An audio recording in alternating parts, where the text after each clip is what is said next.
Mark 9. Jesus went on to say, "Truly I tell you, some who are standing here will not taste death before they see that the kingdom of God has come with power." After 6 days, Jesus took Peter, James, and John with him and led them up a high mountain, where they were all alone. There he was transfigured before them. His clothes became dazzling white, whiter than anyone in the world could bleach them. And there appeared before them Elijah and Moses, who were talking with Jesus. Peter said to Jesus, "Rabbi, it is good for us to be here. Let us put up 3 shelters, one for you, one for Moses, and one for Elijah." And a cloud appeared and covered them, and a voice came from the cloud, "This is my Son, whom I love. Listen to him." Suddenly, when they looked around, they no longer saw anyone with them except Jesus. As they were coming down the mountain, Jesus gave them orders not to tell anyone what they had seen until the Son of Man had risen from the dead. They kept the matter to themselves, discussing what rising from the dead meant. And they asked him, "Why do the teachers of the law say that Elijah must come first?" Jesus replied, "To be sure, Elijah does come first and restores all things. Why then is it written that the Son of Man must suffer much and be rejected? But I tell you, Elijah has come, and they have done to him everything they wished, just as it is written about him." When they came to the other disciples, they saw a large crowd around them and the teachers of the law arguing with them. As soon as all the people saw Jesus, they were overwhelmed with wonder and ran to greet him. "What are you arguing with them about?" he asked. A man in the crowd answered, "Teacher, I brought you my son, who is possessed by a spirit that has robbed him of speech. Whenever it seizes him, it throws him to the ground. He foams at the mouth, gnashes his teeth, and becomes rigid. I asked your disciples to drive out the spirit, but they could not." "You unbelieving generation," Jesus replied, "how long shall I stay with you? How long shall I put up with you? Bring the boy to me." So they brought him. When the spirit saw Jesus, it immediately threw the boy into a convulsion.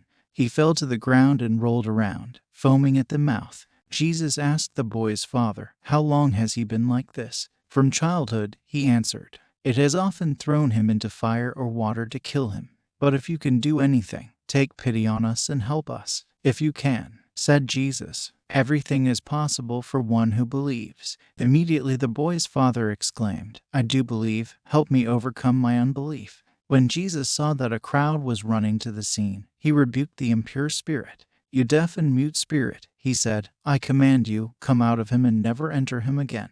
The spirit shrieked, convulsed him violently, and came out. The boy looked so much like a corpse that many said, "He's dead." But Jesus took him by the hand and lifted him to his feet, and he stood up. After Jesus had gone indoors, his disciples asked him privately, "Why couldn't we drive it out?" He replied, "This kind can come out only by prayer." They left that place and passed through Galilee. Jesus did not want anyone to know where they were, because he was teaching his disciples. He said to them, "The Son of Man is going to be delivered into the hands of men. They will kill him, and after 3 days he will rise." But they did not understand what he meant and were afraid to ask him about it. They came to Capernaum. When he was in the house, he asked them, "What were you arguing about on the road?" But they kept quiet because on the way they had argued about who was the greatest. Sitting down, Jesus called the 12 and said, "Anyone who wants to be first must be the very last, and the servant of all." He took a little child whom he placed among them. Taking the child in his arms, he said to them, "Whoever welcomes one of these little children in my name welcomes me, and whoever welcomes me does not welcome me but the one who sent me." "Teacher," said John, "we saw someone driving out demons in your name, and we told him to stop, because he was not one of us." "Do not stop him," Jesus said, "for no one who does a miracle in my name can in the next moment say anything bad about me, for whoever is not against us is for us. Truly I tell you, anyone who gives you a cup of water in my name because you belong to the Messiah will certainly not lose their reward. If anyone causes one of these little ones, those who believe in me, to stumble, it would be better for them if a large millstone were hung around their neck and they were thrown into the sea. If your hand causes you to stumble, cut it off. It is better for you to enter life maimed than with 2 hands to go into hell, where the fire never goes out.